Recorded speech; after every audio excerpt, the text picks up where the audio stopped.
ಎಫೆಸದವರಿಗೆ ಬರೆದ ಪತ್ರಿಕೆ 2ನೇ ಅಧ್ಯಾಯ. ದೇವರು ಪಾಪಾತ್ಮರನ್ನು ರಕ್ಷಿಸಿ ಕ್ರಿಸ್ತನ ಜೀವದಲ್ಲಿ ಪಾಲುಗಾರರನ್ನಾಗಿ ಮಾಡಿದ್ದಕ್ಕೆ ಆತನ ಕೃಪೆ ಕಾರಣ. ಆತನು ಅಪರಾಧಗಳ ಮತ್ತು ಪಾಪಗಳ ದೆಸೆಯಿಂದ ಸತ್ತವರಾಗಿದ್ದ ನಿಮ್ಮನ್ನು ಸಹ ಬದುಕಿಸಿದನು. ನೀವು ಪೂರ್ವದಲ್ಲಿ ಅಪರಾಧಗಳನ್ನು ಪಾಪಗಳನ್ನು ಮಾಡುವವರಾಗಿದ್ದು ಇಹಲೋಕಾಚಾರಕ್ಕೆ ಅನುಸಾರವಾಗಿ ನಡೆದುಕೊಂಡಿರಿ. ವಾಯುಮಂಡಲದಲ್ಲಿ ಅಧಿಕಾರ ನಡೆಸುವ ಅಧಿಪತಿಗೆ, ಅಂದರೆ ನಂಬಲೊಲ್ಲದವರನ್ನು ಅವಿಧೇಯತೆಗೆ ಈಗ ಪ್ರೇರೇಪಿಸುವ ಆತ್ಮನಿಗೆ ಅನುಸಾರವಾಗಿ ನಡೆದುಕೊಂಡಿರಿ. ನಾವೆಲ್ಲರೂ ಪೂರ್ವದಲ್ಲಿ ಅವಿಧೇಯರಾಗಿದ್ದು ಶರೀರ ಭಾವದ ಆಶೆಗಳಿಗೆ ಅಧೀನರಾಗಿ ಶರೀರಕ್ಕೂ ಮನಸ್ಸಿಗೂ ಸಂಬಂಧಪಟ್ಟ ಇಚ್ಛೆಗಳನ್ನು ನೆರವೇರಿಸುತ್ತಾ ನಡೆದು ಮಿಕ್ಕಾದವರಂತೆ ಸ್ವಭಾವಸಿದ್ಧವಾಗಿ ದೇವರ ಕೋಪಕ್ಕೆ ಗುರಿಯಾಗಿದ್ದೆವು. ಆದರೆ ಕರುಣಾನಿಧಿಯಾಗಿರುವ ದೇವರು ನಮ್ಮ ಮೇಲೆ ಮಹಾಪ್ರೀತಿಯನ್ನಿಟ್ಟು ಅಪರಾಧಗಳ ದೆಸೆಯಿಂದ ಸತ್ತವರಾಗಿದ್ದ ನಮ್ಮನ್ನು ಕ್ರಿಸ್ತನೊಂದಿಗೆ ಬದುಕಿಸಿದನು. ಕೃಪೆಯಿಂದಲೇ ರಕ್ಷಣೆ ಹೊಂದಿದವರಾಗಿದ್ದೀರಿ. ಬದುಕಿಸಿದ್ದಲ್ಲದೆ ತಾನು ಕ್ರಿಸ್ತ ಯೇಸುವಿನಲ್ಲಿ ನಮಗೆ ಮಾಡುವ ಉಪಕಾರದ ಮೂಲಕ ತನ್ನ ಅಪಾರವಾದ ಕೃಪಾತಿಶಯವನ್ನು ಮುಂದಣ ಯುಗಗಳಲ್ಲಿ ತೋರಿಸಬೇಕೆಂದು ಕ್ರಿಸ್ತ ಯೇಸುವಿನಲ್ಲಿರುವ ನಮ್ಮನ್ನು ಆತನೊಂದಿಗೆ ಎಬ್ಬಿಸಿ ಪರಲೋಕದಲ್ಲಿ ಆತನೊಂದಿಗೆ ಕೂಡಿರಿಸಿದ್ದಾನೆ. ನಂಬಿಕೆಯ ಮೂಲಕ ಕೃಪೆಯಿಂದಲೇ ರಕ್ಷಣೆ ಹೊಂದಿದವರಾಗಿದ್ದೀರಿ. ಆ ರಕ್ಷಣೆಯು ನಿಮ್ಮಿಂದುಂಟಾದದ್ದಲ್ಲ, ಅದು ದೇವರ ವರವೇ. ಅದು ಪುಣ್ಯಕ್ರಿಯೆಗಳಿಂದ ಉಂಟಾದದ್ದಲ್ಲ. ಆದದರಿಂದ ಹೊಗಳಿಕೊಳ್ಳುವುದಕ್ಕೆ ಯಾರಿಗೂ ಆಸ್ಪದವಿಲ್ಲ.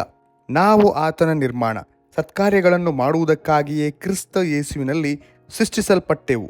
ನಾವು ಸತ್ಕಾರ್ಯಗಳನ್ನು ನಡೆಸುವವರಾಗಿ ಬದುಕಬೇಕೆಂದು ದೇವರು ನಮ್ಮನ್ನು ಮೊದಲೇ ನೇಮಿಸಿದನು. ಯಹೂದ್ಯರಿಗೆ ಉಂಟಾದ ಎಲ್ಲ ವಾಗ್ದಾನಗಳಲ್ಲಿ ಅನ್ಯಜನಗಳು ಕ್ರಿಸ್ತನ ಮುಖಾಂತರ ಸಮಭಾಗಿಗಳಾದರೆಂದು ಬೋಧನೆ. ನೀವು ಜನ್ಮದಿಂದ ಅನ್ಯಜನರಾಗಿದ್ದೀರಿ. ಶರೀರದಲ್ಲಿ ಕೈಯಿಂದ ಸುನ್ನತಿ ಮಾಡಿಸಿಕೊಂಡು ಸುನ್ನತಿಯವರೆನಿಸಿಕೊಳ್ಳುವವರು ನಿಮ್ಮನ್ನು ಸುನ್ನತಿ ಇಲ್ಲದವರೆಂದು ಹೇಳುತ್ತಾರೆ.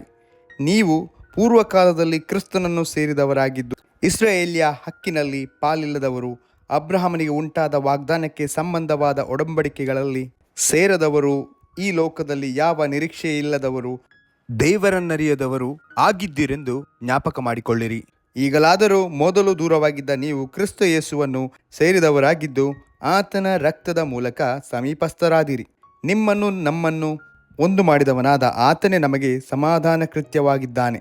ಆತನು ತನ್ನ ಶರೀರವನ್ನು ಸಮರ್ಪಿಸಿದ್ದರಲ್ಲಿ ವಿಧಿರೂಪವಾದ ಆಜ್ಞೆಗಳುಳ್ಳ ಧರ್ಮಶಾಸ್ತ್ರವನ್ನು ತೆಗೆದುಹಾಕಿ ಇದ್ದ ದ್ವೇಷವನ್ನು ಮುಗಿಸಿ ನಮ್ಮನ್ನು ಅಗಲಿಸಿದ ಅಡ್ಡಗೋಡೆಯನ್ನು ಕೆಡವಿ ಹಾಕಿದನು. ಆತನು ಸಮಾಧಾನ ಮಾಡುವವನಾಗಿ ಉಭಯರನ್ನು ತನ್ನಲ್ಲಿ ಒಬ್ಬ ನೂತನ ಪುರುಷನನ್ನಾಗಿ ನೇಮಿಸಿದ್ದಾನೆ. ಇದ್ದ ದ್ವೇಷವನ್ನು ತನ್ನ ಶಿಲುಬೆಯ ಮೇಲೆ ಕೊಂದು ಆ ಶಿಲುಬೆಯ ಮೂಲಕ ಉಭಯರನ್ನು ಒಂದೇ ದೇಹದಂತಾಗ ಮಾಡಿ ದೇವರೊಂದಿಗೆ ಸಮಾಧಾನ ಪಡಿಸಿದ್ದಾನೆ. ಇದಲ್ಲದೆ ಆತನು ಬಂದು ದೂರವಾಗಿದ್ದ ನಿಮಗೂ ಸಮಾಧಾನವನ್ನು ಮತ್ತು ಸಮೀಪವಾಗಿದ್ದವರಿಗೂ ಸಮಾಧಾನವನ್ನು ಸಾರಿದನು. ಆತನ ಮೂಲಕ ನೀವು ಒಬ್ಬ ಆತ್ಮನನ್ನೇ ಹೊಂದಿದವರಾಗಿ ತಂದೆಯ ಬಳಿಗೆ ಪ್ರವೇಶಿಸುವುದಕ್ಕೆ ಮಾರ್ಗವಾಯಿತು. ಹೀಗಿರಲಾಗಿ ನೀವು ಇನ್ನು ಮೇಲೆ ಪರದೇಶದವರು, ಅನ್ಯರು ಆಗಿರದೆ ದೈವ ಜನರೊಂದಿಗೆ ಒಂದೇ ಸಂಸ್ಥಾನದವರು, ದೇವರ ಮನೆಯವರು ಆಗಿದ್ದೀರಿ. ಅಪೊಸ್ತಲರು, ಪ್ರವಾದಿಗಳು ಎಂಬ ಅಸ್ತಿವಾರದ ಮೇಲೆ ನೀವು ಮಂದಿರೋಪಾದಿಯಲ್ಲಿ ಕಟ್ಟಲ್ಪಟ್ಟಿದ್ದೀರಿ. ಯೇಸು ಕ್ರಿಸ್ತನೇ ಮುಖ್ಯವಾದ ಮೂಲೆಗಲ್ಲು. ಆತನಲ್ಲಿ ಕಟ್ಟಡದ ಎಲ್ಲ ಭಾಗಗಳು ಒಂದಕ್ಕೊಂದು ಹೊಂದಿಕೆಯಾಗಿ ಕಟ್ಟಡವು ವೃದ್ಧಿಯಾಗುತ್ತಾ ಕರ್ತನಲ್ಲಿ ಪರಿಶುದ್ಧ ದೇವಾಲಯವಾಗುತ್ತದೆ. ಆತನಲ್ಲಿ ನೀವು ಸಹ ಪವಿತ್ರಾತ್ಮನ ಮೂಲಕವಾಗಿ ದೇವರಿಗೆ ನಿವಾಸ ಸ್ಥಾನವಾಗುವುದಕ್ಕಾಗಿ ನಮ್ಮ ಸಂಗಡ ಕಟ್ಟಲ್ಪಡುತ್ತಾ ಇದ್ದೀರಿ ಎಂಬುದೇ.